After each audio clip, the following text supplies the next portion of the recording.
Very good morning. I'll be talking about this patient who had atypical non-ulcerative bilateral keratitis. She was actually a 24-year-old female homemaker who had gradually progressive diminution of vision, redness and photophobia for the past 6 months, more in the right eye as compared to the left eye. Clinical findings suggest raised nodular infiltration which was progressing beyond the pannus starting inferiorly from the limbus, and you can see corneal thinning with vascularization just below the pannus. The pannus in the right eye was invading the pupillary area. She was initially referred as a non-resolving bilateral sclerosing keratitis for a duration of more than 6 months, as I already told you, getting no relief and getting worse with treatment. She was on prednisolone acetate and moxifloxacin eye drops 4 times a day in both the eyes. The patient had been, after this, we had screened the patient, we sent her to an internist and a dermatologist, and detailed systemic lab imaging workup was done, and no systemic abnormalities were found with her.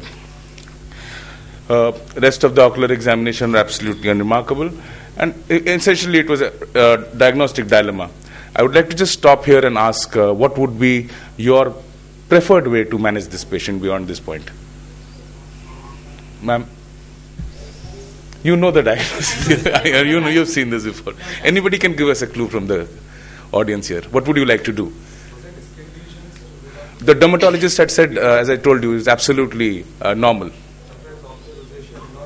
No, the dermatologist was more qualified than me to remark on this patient.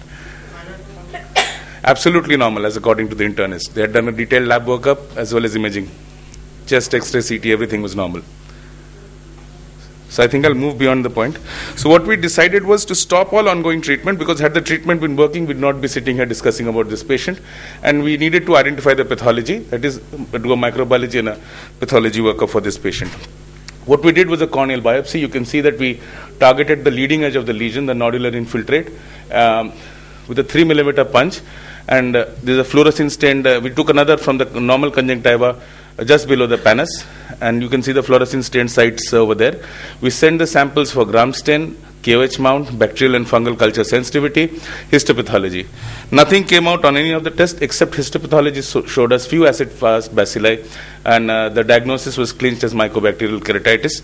But one thing to remember here is that this patient was on moxifloxacin earlier, and moxifloxacin at times is a drug that works on mycobacteria. So this was basically, that was not a drug we could use anymore, so we had to think of other options, and hence we used amikacin 2.5% every 2 hourly, which was gradually tapered down. There was enough literature floating around which suggested quinolone-resistant mycobacteria.